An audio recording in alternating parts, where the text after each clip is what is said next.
안녕하십니까 시청자 여러분. 11회차 청년광역시 시작하겠습니다. 벌써 11회차. 일주일에 한 번씩이니까는 벌써 70일 지났네요. 그죠? 두 분 패널 역시 변함없이 오늘 이렇게 나와주셔서 고맙다는 인사를 드립니다. 그동안에 뭐 맛집 저희가 좀 소개를 했었죠. 인천의 맛집들. 개인적으로 어떤 관계인지는 모르지만 한 서너 군데씩 맛집. 그거 한번 다시 이렇게 점검해 보는 게 어떨까요? 이왕이면 그분들 장사도 좀 되게 만들어 드리고. 예, 좋습니다.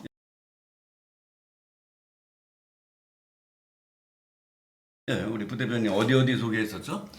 먼저 이제 부평공원에 밴댕이네 공원마차라고 제가 항상 친구들과 이제 지인들과 농구 경기 끝나고 가는 곳인데 여기서 삼겹살과 회를 같이 먹을 수 있습니다. 밴댕이네 공원 마차 네 있고요. 그 다음에는 저희 이제 뭐 방송 끝난 다음에 한번 가봤어요? 방송 끝난 다음엔 안 가봤습니다. 안 가봤어요? 다 단골 아니네. 다음으로는 저렇게 생겼구나. 영철이네 포장마차라고 부평에 있는데 이곳은 되게 뭐 과메기도 팔고 낙지탕탕이 육회 뭐 과메기 나올 줄 아는데.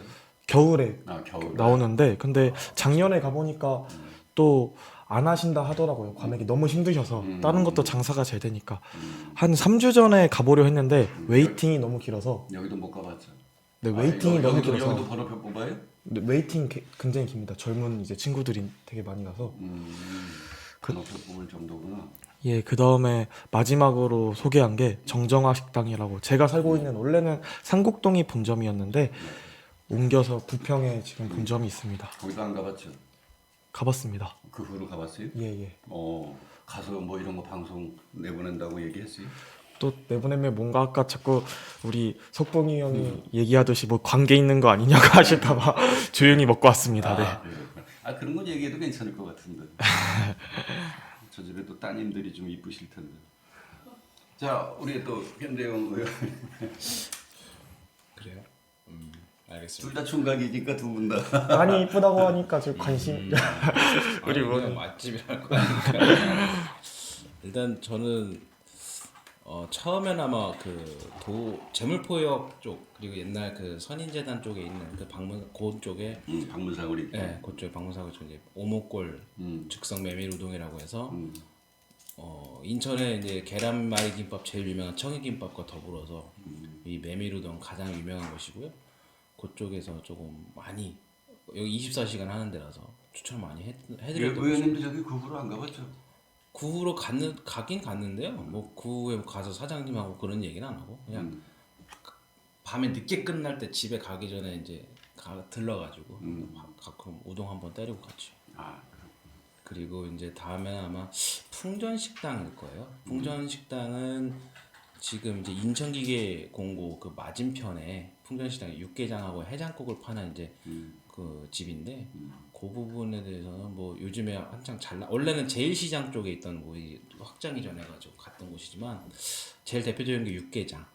요즘은 식당 하나 운영해도 저렇게 네이버 치면 저렇게 다 나오게끔 해야지 영업이 되고 그러는 세상이에요. 그렇죠. 근데 또 저게 이제 뭐 본인들이 하는 것도 있고 또 이제 블로거들이 또 찾아가지고 저렇게 본인들이 올리는 것도 있고 또 저기 이제 뭐 우리 네이버에서 보여주시겠지만 요즘에 저기 또 이게 밀키트처럼 해가지고 바로 또 팔아요. 또 배달로. 그래서 저렇게 팔지 않으면 또 요즘 사람들이 뭐 찾아 먹질 않으니까 뭐 그런 것들처럼 맛이 있으니까 저렇게 판매하는 걸 거예요. 저는 저 부분에 대해서는 가서 맛있게 드시면 좋을 거고 저기 또 고기도 팔아서 저녁에는 홈페이지가 관리가 잘 돼 있다.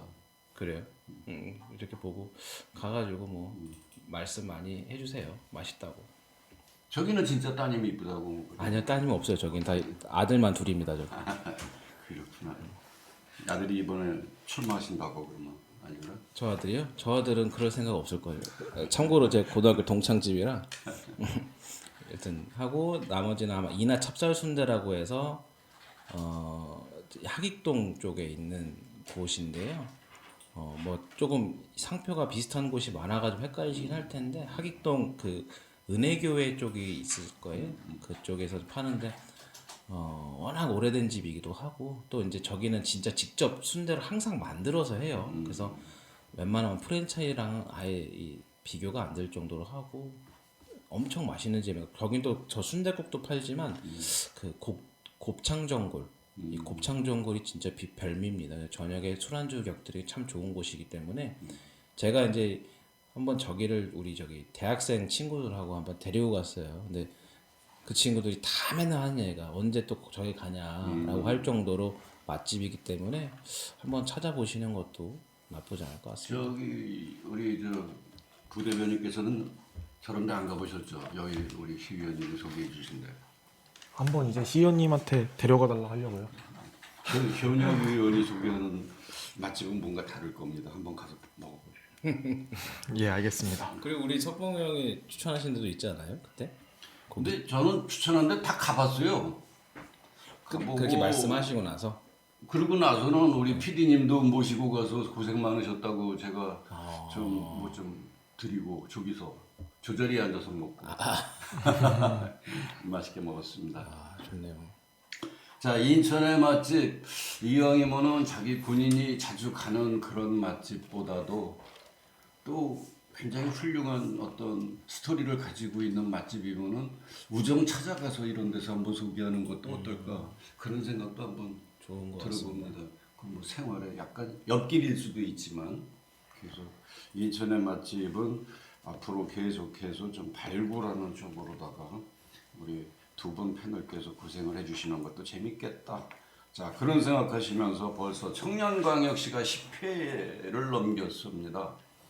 뭐 시청자 여러분께서는 많이 부족함을 지적을 해주실 수 있겠지만 또 저희 스스로도 계속해서 피드백을 하고 있습니다만은 우리 두 분 패널께서는 어떠셨는지 먼저 우리 현역 의원님.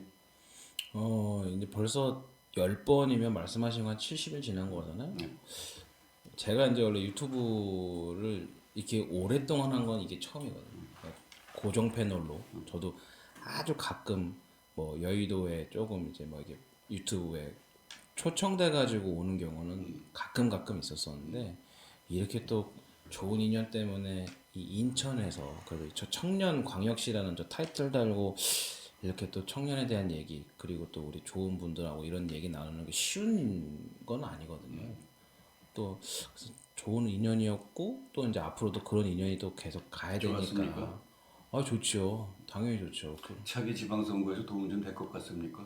그러려면 한 3년 더 해야 될 것 같으니까 그때까지 일단은 뭐 지금은 충분히 도움이 많이 되고 있습니다. 주변에서 하는 얘기들은 또 없으시고요. 일단은 그런 부분 뭐 일단 제가 나오긴 하는데 일단 이제 본인들도 야 이게 이 인천 FM이 조금 구독자 수가 더 올라가면 많이 보지 않을까라는 이제 조언을 많이 해주시거든요. 그래서 일단 본인들부터 구독을 하시고 그 다음에 조회수를 많이 퍼달라라. 좀 사회적으로 민감한 문제에 있어서는 너무 민주당 편을 드는 거 아니냐 뭐 그런 이야기는 안 들립니까? 아니 어쩔 수 없이 팔이 안으로 굽는데 뭐 그래도 청년광역시인데. 피가 파란색인데 그걸 또 어떻게 또 그렇게 그렇다고 제가 맨날 파란색만 편드는 건 또 아니었잖아요. 그렇죠. 요즘 또 민주당 조심해야 돼요. 뭐 대학생 위원장 얼마 전에 안돼. 자, 또 어떻게 보셨습니까, 우리 부대변인께서는? 저 역시도 우리 시의원님 양쪽에 우리 또 대단하신 우리 존경하는 김대영 의원님과 또 강석봉 시의원님 의원인 줄 알았어. 존경하느니 바로 나오고. 이렇게 함께 할 수 있어서 너무 이제 좋았고요. 또 많이 배웠습니다. 그리고 앞으로도 계속 해야죠. 앞으로도 계속 해야 되고 저 역시도 구독자가 좀 많이 올라가지고 제가 진짜 필요한데 차기 지방선거에서 잘 되려면 차기 지방선거에 분명히 나갈 겁니까? 의지는 보여야죠. 일단 해봐야죠. 네. 의지는 보이고 해보고 자신감이 좀 없어 보인다. 나가는다고 크게 좀 젊은이답게. 예. 조심스럽네요. 네. 오늘 주제가 청년 정치인을 얘기하는 자리인데 나가야죠. 네. 300만 도시라고 300만이 넘었죠. 300만 도시면 진짜 우리나라 제3의 도시죠. 서울, 부산 다음에 뭐잖아 이제 부산보다도 많아진다고 그러는데 이 300만 도시의 청년 정치인으로서 더군다나 현 집권당의 인천시당 부대변인으로서 나가봐야죠. 이렇게 소심하면은 나가겠습니다. 시청자분들이 좀 실망할 것 같은데. 나가겠습니다. 나간다. 너무 빠른데 출마 선언이. 아니에요. 청년인 충분히 가능한 얘기죠. 요거 저거 안 재고 본인의 의지를 딱 드러내는 그 모습. 자, 이렇게 해서 10회를 진행하는 동안 또 이제 앞으로 계속해서 이러한 저희 유튜브는 인천 시민을 향해서 가겠습니다만은 우리 패널 분들이 좀 오랜 시간 같이 해줬으면 좋겠는데 아마 프로그램 진행이 어떻게 될지 그건 잘 모르겠습니다. 여하튼 저희가 10회를 무사히 마쳤습니다. 자, 오늘 MG 포커스는 청년 정치인, 인천에서 청년 정치인으로 산다는 것. 꼭 인천만이겠습니까? 대한민국 정치를 하면서 청년 정치인으로서 가야 할 길, 이런 부분에 대해서 저희가 꼭지를 선정해 봤습니다.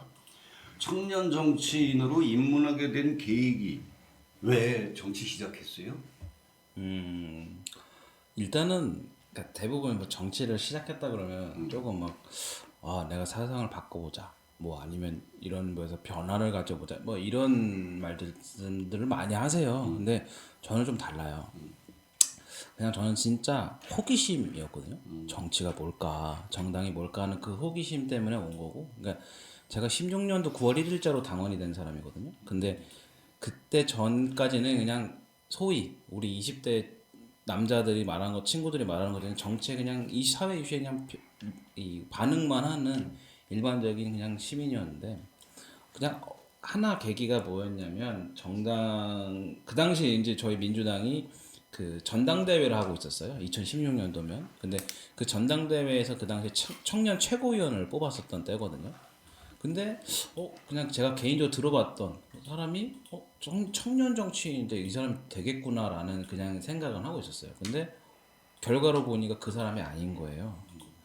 된 사람이 보니까 국회의원에다가 40대인데 자수성가한 그런 정치인인 거예요. 그래서 그럼 민주당이 갖고 있는 청년의 이미지는 청년들아 너희들 노력해서 이렇게 자수성가해봐라 라는 메시지인가 라는 생각이 들어서 그러면 정치가 뭐길래 혹은 정당이 뭐길래 이렇게 생각을 하고 표현을 하나 진짜 그런 단순한 호기심 때문에 그럼 내가 한번 참여해보자 어떤지인지 한번 알아보자 이렇게 해서 한번 시작을 했던 전 계기죠.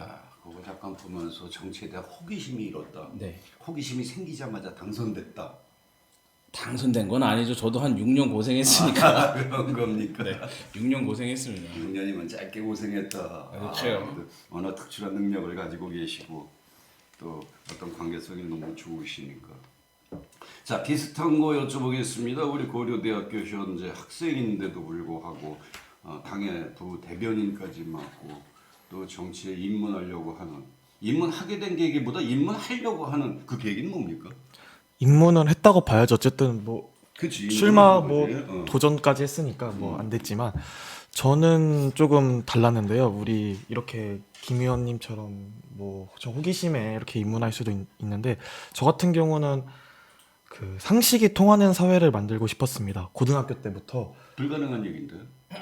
그렇죠. 저도 좀 현실의 벽을 많이 느끼고 있었는데 느끼고 있지만 그 학창 시절에 우리 다 그런 꿈 갖지 않습니까? 뜨거운 가슴 보면서 왜 정치인들은 저렇게 행동할까? 우리 일반 국민들의 시선에서 볼 때는 그 이치에 맞지 않는 뭐 당시 관련 얘기를 드리기에는 기억이 안 나지만 요즘 관련해서 얘기 드리면 얼마 전에 민주당의 그 양희 영어 의원인가요? 뭐 양의원이요. 뭐 도덕성에 관련해서 얘기할 때 그런 거 참 보면 국민들 입장에서 되게 저게 뭐 하는 거지 생각 들거든요. 민주당뿐만 아니라 국민의 심도 사실 마찬가지입니다. 뭐 보면서 왜 저렇게 말을 할까? 우리 국민 일반 그래서 이제 분노를 느끼고 그래가지고 실망을 느끼고 내가 한번 해보겠다. 그리고 또 제가 정치학에 관심이 많았습니다. 당시에 또 법과정치 1등급 이렇게 법과정치를 또 좋아해가지고 아무튼 그랬는데 보면서 이렇게 정당 체계를 또 공부하다 보니까 마침 3당 그때 열풍이 불었습니다. 16년도 총선인가요? 아마 국민의당 열풍이 불어가지고 지금 이 체계로는 우리 정치가 안 되겠다. 그래가지고 1번, 2번뿐만 아니라 정말 새로운 세력이 들어와가지고 견제를 해야 우리 정치가 나아지지 않을까 싶어가지고 제가 딱 20살 성인이 되던 해 17년도 4월에 입당을 했을 겁니다. 그래가지고 대선 캠프 밑바닥 정말 아무것도 아닌 이제 특보부터 시작해가지고 현재까지 이제 길을 걸어오고 싶다 말씀드리고 싶습니다. 굉장히 이제 신선하고 좀 프레시한데 제가 그래도 정치 바닥에서는 약간 꼰대과에 속하잖아요, 그죠? 연령상으로나 뭐 속된 표현으로 짬밥으로나 네. 정치라는 거를 간단하게 요약하면은 뭐라고 표현할 수 있어요? 저는 타협이라 생각합니다. 타협. 정치를 뭐로 봐요? 사람 살리는 제일 확실한 건가? 역시 NG가 틀리구나. 그렇죠. 정치라는 거는 역사 일에 지역 어디 남녀노소를 불문하고 제가 생각하는 거는 그때 다른 게 정치입니다. 라고 생각을 하거든요. 정의가 다르다 그때라는 말씀입니다. 그렇죠. 시대적으로도 정의가 달라지고 그렇죠. 지역적으로도 정의가 달라지고 사람에 따라서도 정의가 달라져요. 그 모든 거를 아우르는 그래서 결코 정의라는 거 있을 수 없는 분야가 정치다. 맞는 말씀이네요. 네, 저는 그렇게 이제 생각을 하는데 그렇게 얘기하면 시청자 여러분께서 좀 허전할 수도 있고 그렇지만은 이거는 과거에 그러지 않은 시절이 없었고 앞으로도 그러지 않을 수는 없을 겁니다. 계속해서 그렇게 갈 겁니다. 공감합니다. 어느 정도 전 또 시대마다 뭐 디피니션이 계속 달라진다고 이제 생각하기 때문에 그렇기 때문에 상식이 통하는 정치라는 거는 존재할 수가 없어요. 그리고 또 보시는 시청자분들 앞에서 그렇게 말씀드리면 우리 일반 또 국민의 보는 눈에는 또 흔히 아니요, 일반인들은 저를 지금 오히려 지적할 수도 있어요. 시민들은 저 나이 먹어가지고서는 꼰대처럼 뭐 저런 표현으로 하면은 이게 맞는가? 오히려 제가 지적당할 수도 있는데 너무 선수들 용어를 하셨는데 원래 이 철학자들은 당대의 인정을 잘 못 받아요. 자 정치를 안 했다면 김대영 씨 지금 뭐 하고 있을까? 아마 제가 원래 전공이 사회복지사예요. 그래서 아마 사회복지 전공을 살려서 복지관이나 그런 쪽에서 사회복지사를 하고 있지 않을까라는 생각을 합니다.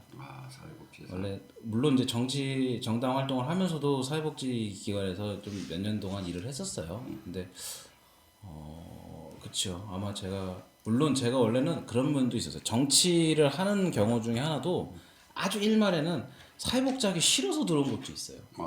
왜냐면 제가 사회복지사라는 직업이 솔직히 웬만한 사명감이나 웬만한 인내심 가지고 하기 힘들거든요. 다른 직업도 마찬가지겠지만 특히나 사회복지사의 처우가 굉장히 그 당시에 너무 낙후되었다는 평가가 많았기 때문에 취업은 되더라도 이게 제대로 된 워라밸이 안 되는 상황이기 때문에 내가 이걸 왜 해야 될까? 그래서 이제 뭐 여러 가지 관심 분야를 넓히다 보면 뭐 그런 면에서 정치도 하기 시작한 거지만 그렇죠. 그래서 아마 사회복지사 하고 있지 않았을까라는 생각합니다. 사회복지사를 하는 인간 김대영은 어떤 사람이었을까? 그냥 똑같은 그냥 직장인이었겠죠. 좀 이렇게 케어할 수 있는 사람들 많이 해서 나라 돈 많이 빼먹고 좀 이런 쪽으로 해서 돈을 벌려고 또뭐 하는. 나라 돈을 빼먹는다 그러면 저 현직 의원인데 그래도 국비를 많이 받아온다라고 표현을 해주세요. 나라 돈을 빼먹는다 그러면 뭔가 부정부패 같으니까. 그래. 네. 근데 그쪽으로 생각을 좀 포커스를 맞출 거 아니겠어요, 사실?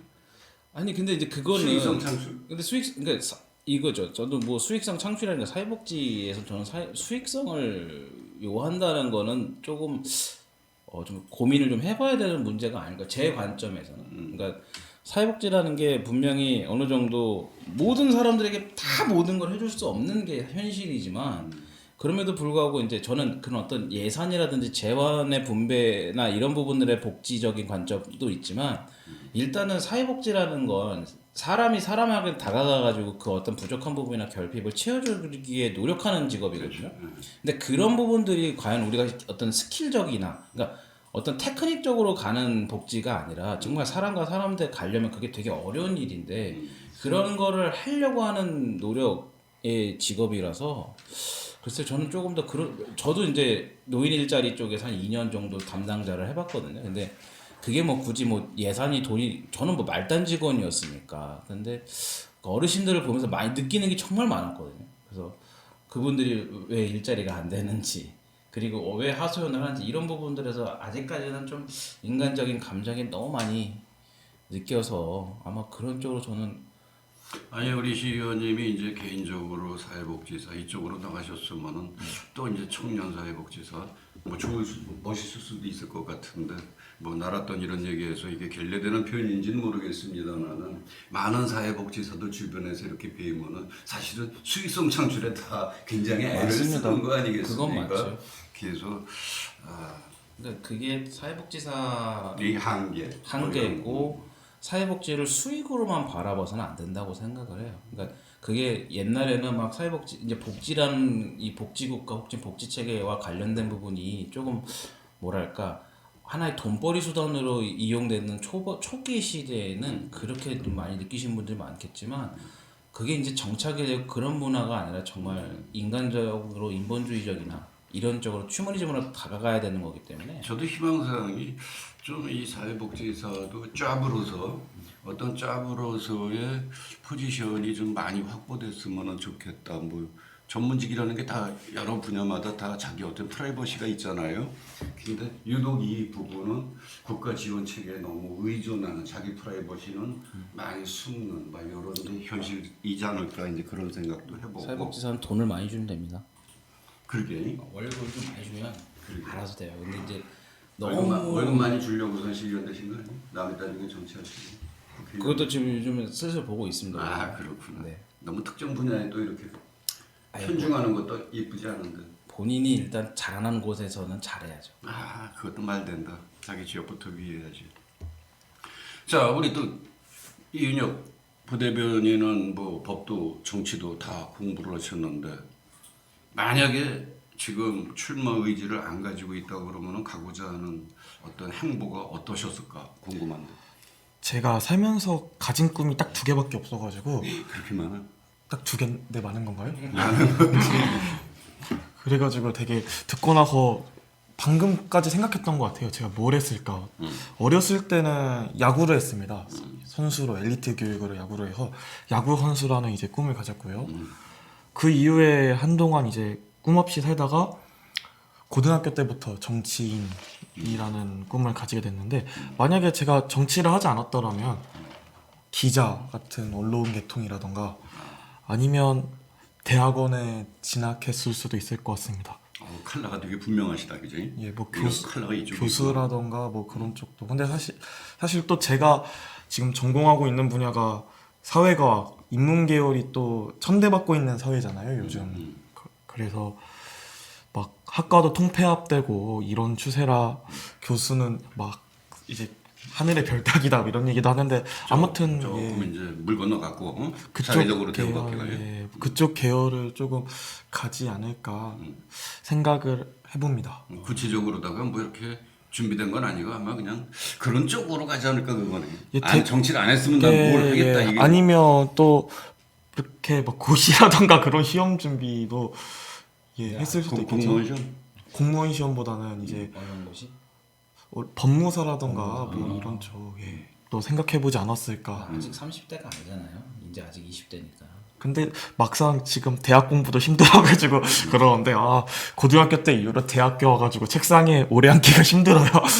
원래 대학생 때는 그냥 노는 거 아니에요? 저는 후배들을 위해서 학점을 깔아줬는데. 이것도 또 득표 활동 같은데. 자 이제 이게 사실은 자신이 정체성을 갖는다는 것이 쉽지 않을 겁니다. 외기를 계속해서 뭐 스포츠, 예술, 학문 뭐 어느 정체성을 분명히 가지고 계속하는 거는 좀 쉽지 않겠나 싶은데 여하튼 두 분 정치의 무대에 이제 발을 들여놨습니다.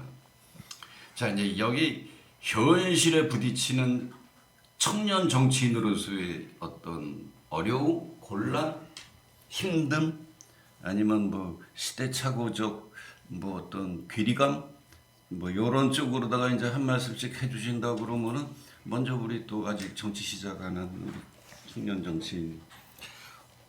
아마 우리 김대영 의원님이랑 제가 정당 생활을 한 경력은 그렇게 차이가 많이 안 날 것 같아요. 그래가지고 어떻게 보면 잘 풀린 청년 정치가와 저는 조금 실패했다고 하긴 그렇고요. 아까 방송 전에 제가 실패했습니다라고 하니까 한 번 안 돼서 그러니까 우리 두 분 의원님께서 이제 뭐라 하셔가지고 근데 이제 아마 그 민주당의 그 과거 이제 IBS에 또 한 번 나온 최신 우리 비서인가요? 한번 같이 나왔는데 예, 우리 유현실 비서님이랑 함께 나와서 이야기했는데 청년 정치인의 제일 힘듦은 돈이죠, 돈. 현실적인 어려움.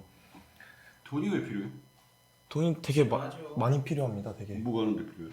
일일이 이게 기사 어떻게 보면 또 정치인 분이니까 들어가 주세요. 어떤 이해가 안 되시더라도 이제 들어가 주세요.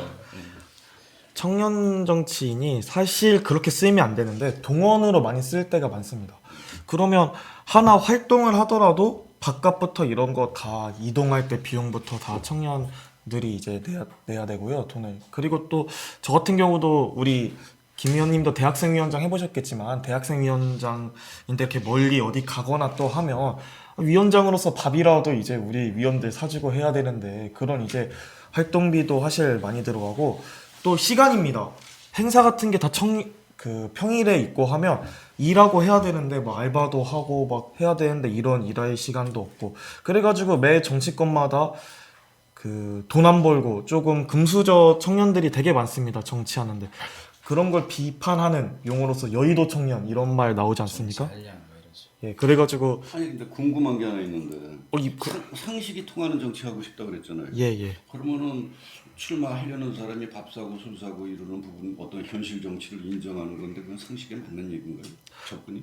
근데 이제 제가 그걸 깨부수려면 어쨌든 저는 그 기득권 안에 들어가야 하지 계속 밖에서 이거 잘못됐다 해도 아무도 못 알아줍니다. 제가 아무리 막 들어갈 때까지 네, 현실 들어갈- 정치를 인정하고 예, 들어가서 이제 대체 닮는 그때서부터 개선하겠다. 그리고 저희 당 이야기라 사실은 조금 하기가 조심스러운데 이번에 전당대회 청년 최고위원 뽑을 때도 이야기 나온 게 엄카 정치인 누가 엄카 정치인이냐고 막 격돌이 이렇습니다. 제가 특정 이제 후보님들과 위원님들을 이야기하기에는 그렇지만 아마 보시는 시청자분들께서는 조금 우리 당의 전당대회를 지켜본 사람들 같은 경우는 아시겠는데 그런 얘기가 청년 정치권에서는 나올 정도로 그러니까 아무 일도 안 하고 계속 여의도 따라다니면서 할 수 있는 게 일반적인 이제 가정에서는 사실 못 하거든요. 이게 뭐 김 의원님도 아시겠지만 그렇기 때문에 이런 비판의 의지가 나오고 그래서 가장 많은 힘듦이 많지만 아무래도 돈이 아닐까 생각합니다.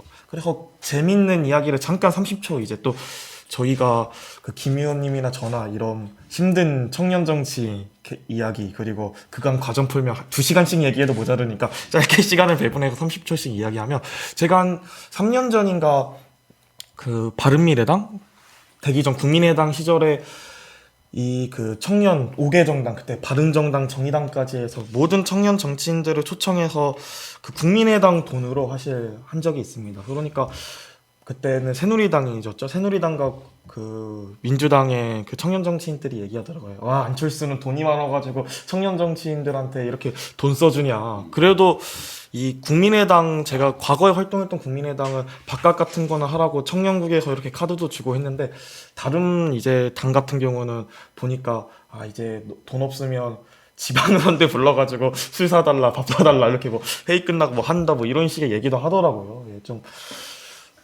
이 청년 정치 우리 부 대표님 말씀하셨듯이 돈이 드는 게 현실입니다. 그리고 그 돈의 벽에 맞춰서 활동하기에는 현실의 벽이 좀 높죠.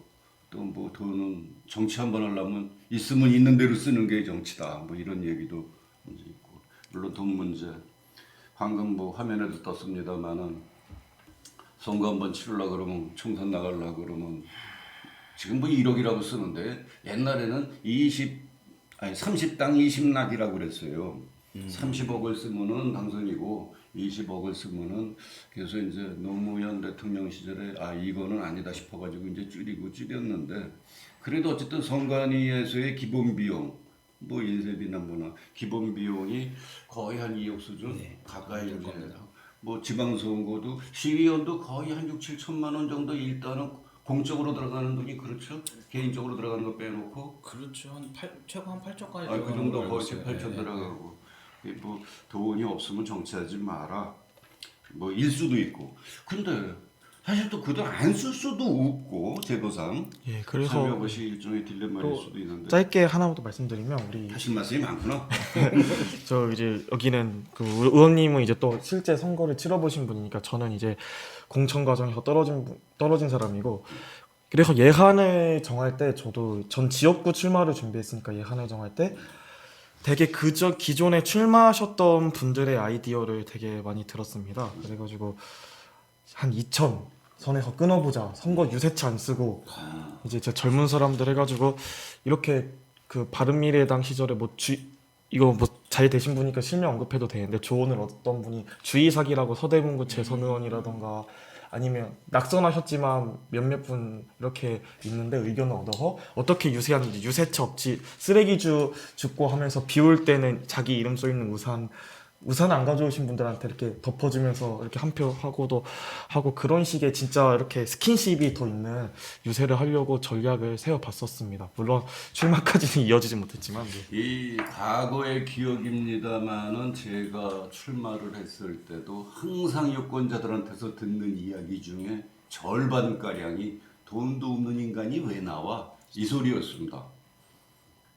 근데 이것이 일반적 정서다 보니까 뭐 나만 깨끗하고 내가 열심히 하고 내가 신선하고 이거는 현실 정치에 이제 좀 쉽지 않은 게 뭐 현실이고 방금 전에 우리 부대변인께서 우리 김대영 시의원을 이제 이렇게 상대하면서 성공한 뭐 정치인 청년 정치인 입장에서는 그렇죠. 예. 청년 정치인을 대변하는 사람 중에서 그래도 약간 유명세를 타는 사람이 이제 김남국 씨인데 그분이 이제 김남국 의원은 청년 정치는 아니에요. 민주당은 김대영 의원으로 바꾸자. 배치를 달았다고 해가지고서 그 사람도 성공한 정치인으로 우리가 봐야 될지 그렇죠. 그건 아닐 그것도 거예요. 너무 성급한 비유인 것 같은데. 우리 김대영 의원은 깨끗하잖아요. 깨끗해질 수밖에 없지. 돈이 없으니까 강제적으로 깨끗한 거예요. 언론에 나타나기 전까지 김대영 씨도 김남국 씨도 굉장히 깨끗했어요. 그랬나요? 잘 모르겠는데요. 네. 그죠? 뭐 그렇게 웃음이 뭔가 아시는 것 같은데. 김남국 의원하고 일면성이 없습니다. 진짜 국민이 또 시민들이 바라다보는 정치인에 대한 기대값은 분명히 존재하는데 참 아픈 게 현실하고 참 맞지를 않아요. 돈 문제도 그렇고 개인적인 어떤 또 에코노미 이제 자기네 경제 여건이 있지 않습니까? 자, 이 부분에 대해서 뭐 국민이 헤아려 주는 거 아니잖아요. 자기가 자기를 또 지켜내야 되고 현실과 이상의 그 괴리감 속에서 많은 정치인들이 고민하는데 그 중에서 특히나 청년 정치인들은 지금 갈팡질팡하고 있거든요. 하고는 싶고 뭔가 젊은 이상은 펼치고 싶은데 현실의 벽은 타협을 하지 않으면 거기에 맞추지 않으면 진입할 저기가 없고 제일 쉬운 방법 하나 있어요. 알려주세요. 줄잘 서면 돼요. 청년광역시라는 이름 붙이시고 줄 잘 쓴다고 하시면 근데 이게 사회자니까 맞는 것 같습니다. 꼰대니까. 근데 이게 99% 공감합니다. 그죠? 공감한데 여기 떨어진 사람 공감을 입장으로서 공감을 하는데 이제 대외적으로 우리 유권자들한테는 그런 교훈보단 조금 더 긍정적인 말씀을 해주시는 게 낫지 않을까. 그렇구나. 네. 제가 또 한 수 배웠습니다. 그걸 미처 몰라가지고. 현실은 그럴 수 있죠. 자, 이제 조금 포커스 시간이 벌써 한 30분 가까이 되는데 몇 가지 여기서 내면 뭐 목표나 이상이나 이런 부분은 약간 좀 허전한 얘기 같아서 제가 빼고 인천광역시다 보니까 여기에 청년을 넣어서 청년광역시라고 만드는데 자, 우리에게 인천이란 무슨 의미인가 또 무슨 의미이어야 하는가 라는 부분에 대해서 한번 잠깐 우리가 접근을 해보겠습니다. 지난번에도 인천은 상당히 합중국 뭐 약간 유나이티드하다 그래서 전국에서 유일하게 지역성이 없는 모든 지역의 사람들이 다 와서 어떤 연합을 이루면서 이제 국제도시로서 목표를 이렇게 가고 있는데 자, 그러다 보니까 정체성이 없어가지고 오히려 이제 어머니 아버지가 계시는 고향 쪽 정치인들을 더 선호하는 뭐 이제 이런 지역이기도 하고 그러나 이제 인천이 변해야 되는데 우리 역시 또 시의원이 한번 먼저 말씀해 보시죠. 지금 인천을 위해서 시의회에서 애를 쓰고 계시는데 더 노력을 해주시겠지만 인천이라는 것을 어떠한 의미로 이렇게 말씀하실 수 있을까요? 일단은 인천은 모르겠어요. 그러니까 정치하는 사람, 인천에서 정치하는 사람들한테는 인천은 자존심이라고 말하는 게 제일 낫지 않을까 싶어요. 그러니까 인천이라는 부분들에서 우리 MC께서 말씀하신 것처럼 국제도시 예, 혹은 또 이제 여러 가지 부분에서 유나이티드적인 이런 정체성이 없지만 정체성을 만들기 위해서 노력하고 있는 게 우리 인천의 정치인들이고, 근데 그걸 만들기 위해서는 인천이 나의 자존심이 돼야 된다고 저는 생각을 해요. 인천이 서울과 경기도랑 같이 수도권을 묶이지만 현실적으로는 많은 차별을 받고 있고, 그렇다고 그 다른 지역 뭐 경상도, 전라도, 충청도 이러한 지방과 또 인천을 비교했을 때는 또 우리가 또 우위에 있다는 점 때문에 또 역차별을 받고 있는 현실도 있습니다. 그럼 그 속에서 우리 인천이 어떤 포지션을 잡고 어떻게 인천을 발전시켜 나가야 되냐, 그리고 인천 시민들은 어떻게 우리가 지켜야 되고 인천 시민이 어떻게 삶을 바꿔 나가야 되느냐, 이 생각을 하면서 결국에는 인천이 우리의 자존심이다. 어디 가서 꿀리지는 않게 만들어야 되잖아요. 누구 뭐 서울보다 조금 더 이게 조금 뒤처진다 하는 도시다 하더라도 최소한 인천에서 사는 게 자부심은 느껴야 되고요. 또 그렇게 만들려면 이 인천의 정치인들 자체가 서울이나 경기도 혹은 다른 뭐 중앙정부나 이런 사람들과 상대하더라도, 정치권과 상대하더라도 인천에 관련된 문제만큼은 자존심 있게 나가야 되는 게 우리 인천에 있어 이 정치인들, 그리고 우리 청년들도 마찬가지게, 청년 정치인들이 가지고 있는 어떤 이상도 있겠지만 지역에서 활동하는 청년들이 대부분일 거예요. 그러니까 중앙에서 아까 뭐 말한 두시 청년들, 뭐 엄카 청년들도 있겠지만 그 사람들도 결국엔 나중에 자기가 무슨 그 뜻을 펼치려면 자기의 지역에서, 내 동네에서 한 털을 잡고 움직여야 되는 상황이잖아요.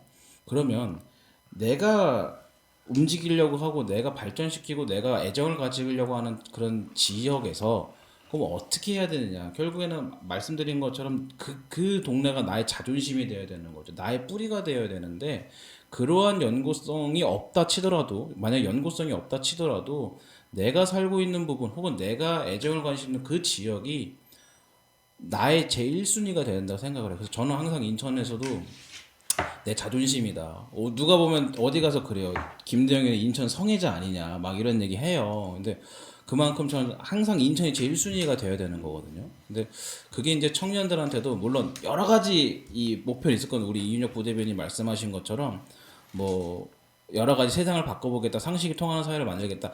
근데 일단은 그게 세상을 전부 바꿀 수는 없으니 내 지역에서부터 그런 상식이 통하는 인천이 되려면 내가 가지고 있는, 내가 살고 있는 이 인천이 스스로에게 자부심이 되어야 돼, 프라이드가 돼야 되고 자존심이 돼야 된다. 저는 그렇게 말씀드리고 싶어요. 이 시위원장은 이제 1년 하셨죠? 네. 그 1년 사이에 이렇게 말을 잘하게 돼요? 시위원하면? 뭐 선배들한테 많이 배우고 있습니다. 유려하십니다. 근데 하나 여쭤볼게요. 네. 사회자인 저도 사실은 인천 본토입니다. 저희 선대도 인천이고.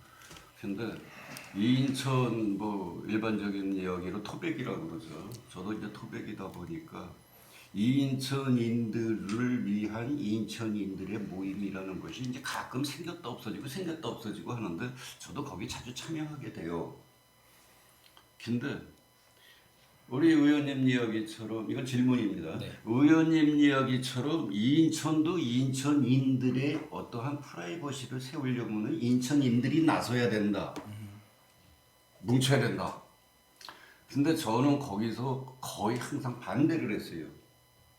차라리 열자.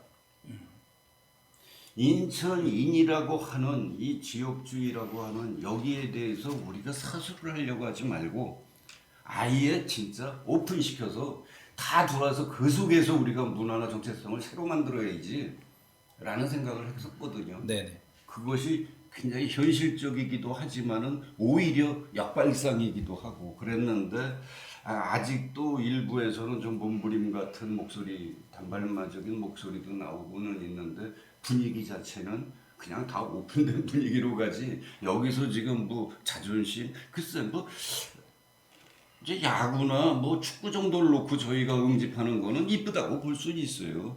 그러나 완전히 오픈된 에어리어로서의 역할을 하는 것이 더 인천답지 않을까, 멋있지 않을까라는 방향성을 저는 한번 생각을 해보는데 어떻게 생각하십니까?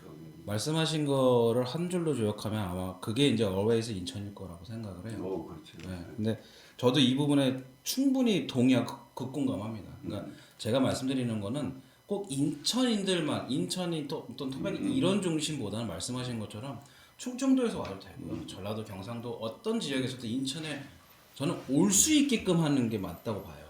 그러니까 예전에 우리가 얘기했던 게 이부망천이라는 얘기를 하잖아요. 망하면 인천까지 온다는 얘기처럼 결국에 인천이 그런 이미지였어요. 그리고 우리 MZ 세대들한테 인천하면 말하는 게 마개예요, 마개. 그만큼 범죄율도 높다 그러고 뭐 지나가다 조금만 스치기라도 하면 막 싸움 난다라는 그런 안 좋은 이미지가 있었던 지금도 그냥 조롱거리로 많이 하는데요. 제가 말씀드리고 싶은 거는 이런 부분들, 그러니까 인천이 누구든 와도 저는 대신에 그 좀 인천을 나가는 사람들도 있잖아요. 결국에 인천에서 자리 잡는 것보단 인천을 밖에 나가서 더 좋은 여건에서 살고 싶다라는 그 마음이 계속 커지면 결국에 인천이 그만큼 매력이 없는 도시잖아요. 없다는 그 반증이기 때문에 그런 부분들에서 정치인들은 조금 더 인천을 조금 더 매력적이고 누구나 올 수 있어서 너무 오고 싶어하는 그런 동네가 돼야 된다. 그 매력이 있는 누구나 오고 싶은 인천이 망한 사람도 올 수 있는 것이 이구망천이야. 그렇죠. 근데 그게 망한 사람만 오게 만든다는 망한 사람만 오진 오게 않고 그 망한 망한 사람도 사람만 오게 만드는 그 이미지가 오잖아요. 그거는 이제 그러니까 해석하기 나름이지만 대부분 이제 그렇게 느끼는 것도 그런 것처럼. 자, 우리 김대영 시의원께서 말씀하신 것처럼 뭐 이혼한 사람도 그렇지만 망한 사람도 올 수 있는 곳. 그러니까 망한 사람도 와서 잘 되는 도시였으면 좋겠다는 거죠. 그다음에 잘된 사람이 인천을 떠날 수도 있는 곳. 떠나는 분들한테도 흔쾌하고 어떤 힘든 사람이 오는 곳도 얼마든지 뭐 해불양수라고 표현하면 어쩔런간 모르겠지만은 모두를 받아줄 수 있고 모두를 떠나는 사람들에 대해서 모두를 또 용서할 수 있는 이런 인천으로다가 가는 거. 그것이 오히려 진정성 있는 약간 글로벌 시티 인천 아닐까?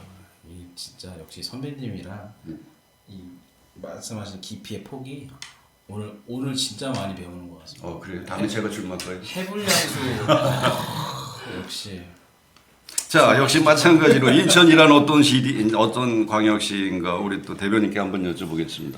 우리 김대영 의원님께서 이렇게 너무 말씀을 많이 이렇게 제가 하려던 말씀 저는 이제 사실 청년 쪽에서 인천의 이미지를 말씀드리고 싶었습니다. 저는 인천이 고향입니다. 효성동에서 태어나가지고 어린 시절 유치원도 안 될 한 4살 5살까지 살아가지고 그 이후 지금 부평 상곡동에서 쭉 26년간 인천에서 산 도박인데 참 이게 군대라던가 아니면 대학교에 가면 되게 많은 지역의 사람들이 몰리는 것입니다. 인천에 왔다고 하면 다 이미지가 마계 인천, 아까 말씀하신 대로 좀 안 좋은 이미지가 있는데 저는 유튜브에만 마계 인천 쳐도 되게 많이 나올 거고 우리 인천 출신 예능인들이나 이런 사람들이 되게 예능적 요소로 쓰는데 저는 좀 불편하다고 어떻게 보면 볼 수도 있는데 그거 보면 되게 기분이 나쁩니다. 저는 막 같은 인천 사람으로 또 우리 청년들 보면 맞지 하면서 깔깔대고 있는데 저는 기분이 되게 나쁩니다. 저는 제가 살고 있는 이 부평 그리고 인천에 되게 자부심이 있는 사람이고요.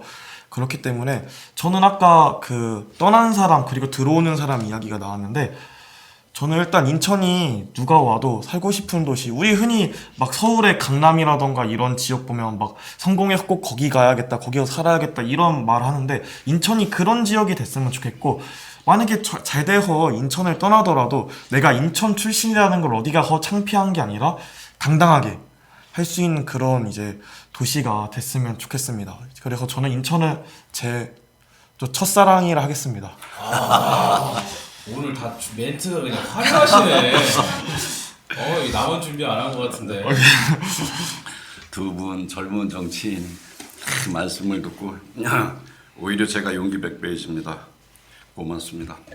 자, 이제 시간이 또 이렇게 해서 많이 흘러가고 있습니다. 역시 또 뽑기 토크. 근데 지금 여기 또 몇 가지 내용을 준비했습니다만은 지금 AI가 뭐 이제 그 미국의 국방부 펜타곤 그게 이제 폭발하면서 또 한번 증시까지 출렁일 정도로 이제 막 이게 뭐 요거 한 건으로 끝나지 않을 것 같고 어떤 시작의 경중일 것 같은 요 꼭지를 하나를 또 선정해 주셨고 그다음에 뭐 허경영이 옛날에 뭐 하면 뭐 준다, 뭐 하면 뭐 준다. 전 미친 거 아니야? 뭐 이런 소리까지 해가 세간에 냈는데 결과적으로 워낙 저출산 문제가 커지다 보니까 지금 여기에 대해서 아동수당 준다는 저축 거의 그거 흉내내가 그는 가까이 가지 않는 거. 그래서 참 이걸 황당하다고 봐야 될지 아니면은 허경영 씨가 약간 성견 지명이 있다고 봐야 될는지라는 꼭지를 또 하나 선정을 했고. 뭐 인구 감소 문제가 우리나라뿐이 아니죠. 일본도 지금 많이 빈집이 늘어나고 있고 아마 국제적으로다가 인구 감소, 특히 일본, 한국 문제인 것 같습니다. 또 한 꼭지가 이제 전세 사기에서 어젠가 또 한 번 또 돌아가셨죠. 60대 건축업자, 뭐 건축왕 참 이 사람들이 한 개인의 일탈로 봐야 되는 게 아니라 이 사회적 제도 문제 이거 어디까지 저희가 계속해서 주제로 다뤄야 될지 답답합니다. 자, 국회의원 지역구 편찬 뭐 외국에는 지역을 대변하는 상원의원이나 이런 사람들을 뽑는다 그러는데 우리는 인구 비례로다가 사람을 이제 뽑아서 아마 국회의원이 한 20만 명당 한 명꼴 아마 이렇게 선출하는 걸로 알고 있고 시의원이 이제 10만 명당 구의원이 기초의원이 이제 5만 명당 뭐 이런 식으로 구분이 되는 것 같은데 그러다 보니까는 뭐 한 강원도 같은 경우에는 군 4개 그 딱 넓은 곳에 국회의원 한 명, 수원 같은 경우에는 뭐 진짜 수원 하나에 기초단체인데도 불구하고 물론 대도시입니다만은 뭐 국회의원 5명씩이나 뽑게 되고 자 이런 부분에 대해서 좀 어떻게 생각하는가 이렇게 꼭지를 5개를 선정을 했는데 여기서 이제 거의 시간이 한 10여 분 정도 남은 것 같기 때문에 한 꼭지만 딱 선정을 해서 두 분 말씀 짧게 듣는 걸로다가 11회 청년광역시 마무리 짓는 게 어떨까 제가 좀 그렇게 생각을 해봅니다. 그래서 좀 편안한 꼭지를 선택해 보겠습니다.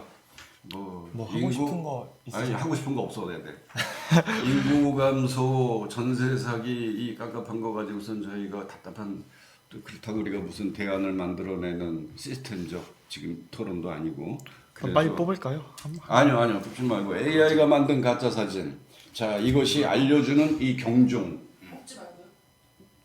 비디님 뽑기에는 지금 두 분이 하나씩 그러니까 뽑으면 하나 뽑아가지고 시간이- 하나 뽑아가지고 하나가 같이. 그럴까요? 네네. 그것도 괜찮겠다. 우리 제가- MC님께서 도와주세요.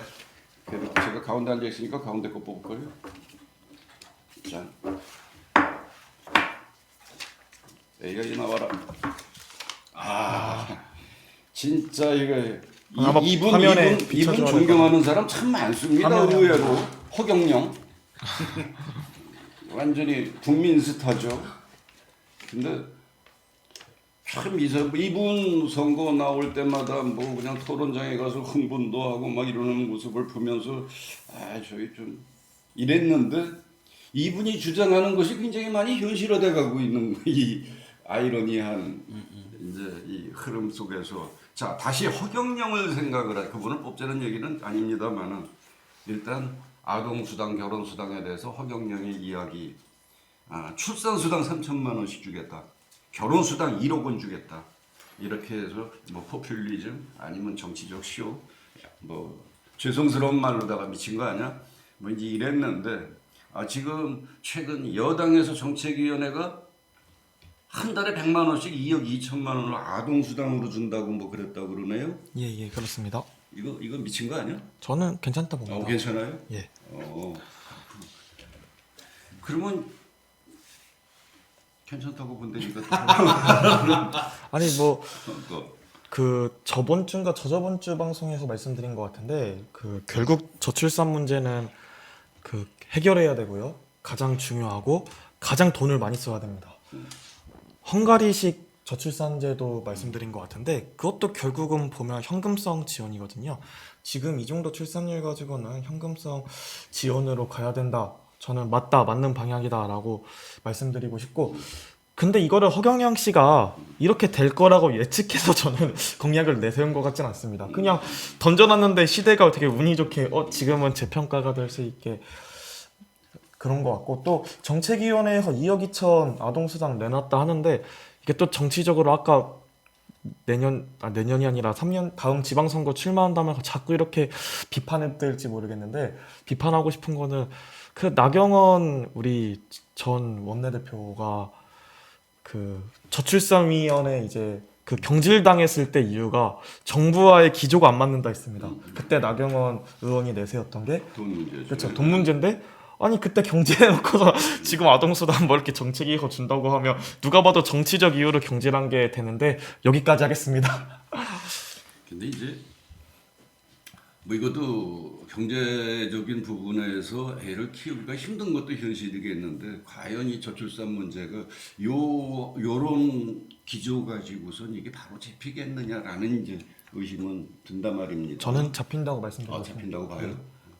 네, 뭐 그렇게 예, 보시죠. 왜냐하면 논문에서도 논문 결과에서도 되게 결국은 이제 돈적인 문제가 크다 나왔고 실제로도 이렇게 돈 결국 지원해주면 출산율 올랐거든요. 많은 국가들 이제 실험한 결과 실험이라 보면 안 되죠. 많은 국가들이 정책으로 그런 돈 문제로 한 결과 그래서 저는 자꾸 막 국가에서 무슨 캠페인이니 뭐니 이런 지원보다는 현금성 지원이 가장 효과가 이게 이제 있다. 뭐 저도 이제 개인적인 생각입니다만은 이게 돈 문제도 뭐 제일 큰 포지션이겠죠. 근데 이제 일단 학교 가면서부터 이 헬조선이라고 하나 그 무한한 경쟁 시대 살아남아야 되는 뭐 있던 무한 경쟁 교육 그리고 이제 이런 부분들을 종합적으로 할 때 아이가 태어나서 진짜 이 라이프 리듬이 과연 기대값이냐 아니면 약간 절망값이냐 여기에 대해서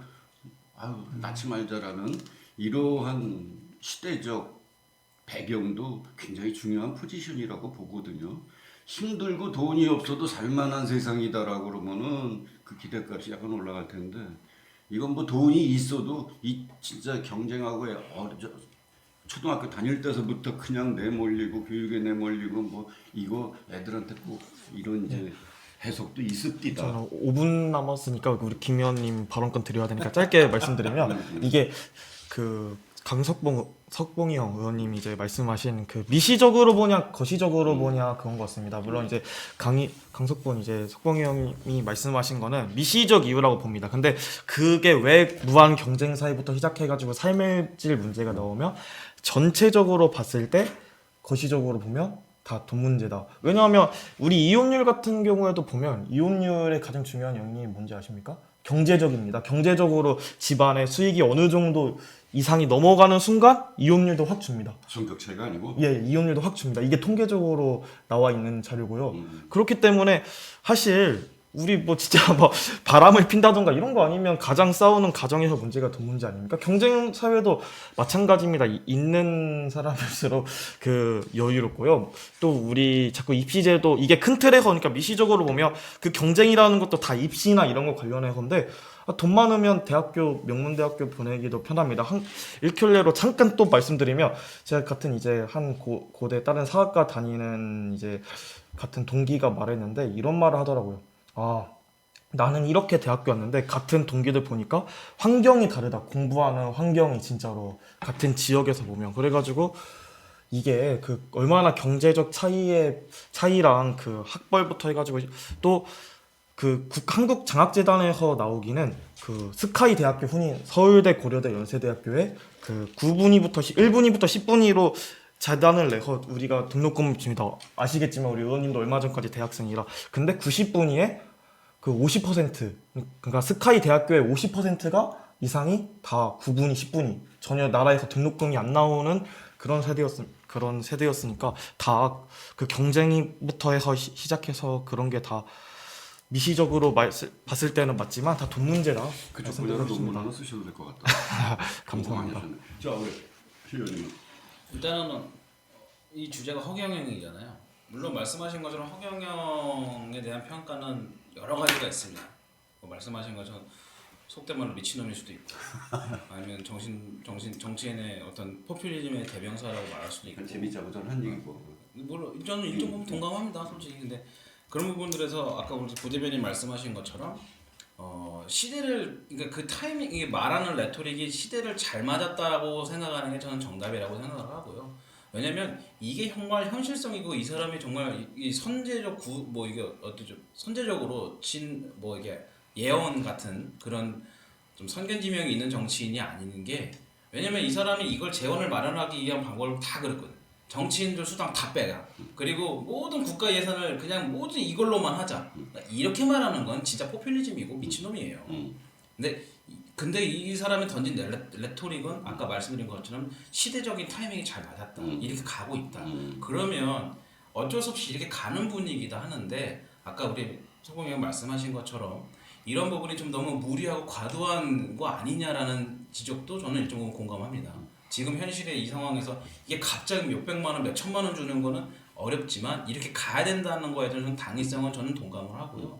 그런데 이제 아까 계속 우리 부대변인 계속 말씀하신 것처럼 결국엔 현실적인 문제죠. 저출산이든 결혼이든 결국엔 경제적으로 돈이 없거나 부족하기 때문에 그러한 부담을 지고까지 내 인생을 어떤 이렇게 소비하고 싶진 않다라는 게 지금 저희 MZ들의 그런 고민이고요. 근데 그걸 해결하기 가장 확실한 방법은, 간단한 방법은 결국에는 이런 현금성 지원이 가장 빠르다라고 생각하는 게 또 일부 우리 MZ 세대들의 공감을 사고 있는 부분들이긴 해요. 제 친구들 중에 지금 결혼한 신혼부부들 보면 야, 한 50억 주면 당연히 우리도 애 낳고 결혼 열심히 하지, 이런 얘기 진짜 많이 해요.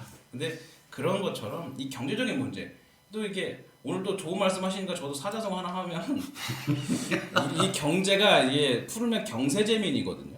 그러니까 세상을 다스려서 백성을 구한다는 말이처럼 그만큼 그 경제라는 부분이 되게 중요한 부분입니다. 인간 사회. 그래서 그런 부분들을 어떻게 쓰느냐. 왜? 우리 저출산 문제 뭐 320조 썼는데도 아무런 효과가 없다고 하는데요. 그거는요, OECD 평균부에서 1%예요. 근데 다른 OECD 선진 국가들 좀 하는 부분들도 그 사람들 2% 썼었어요.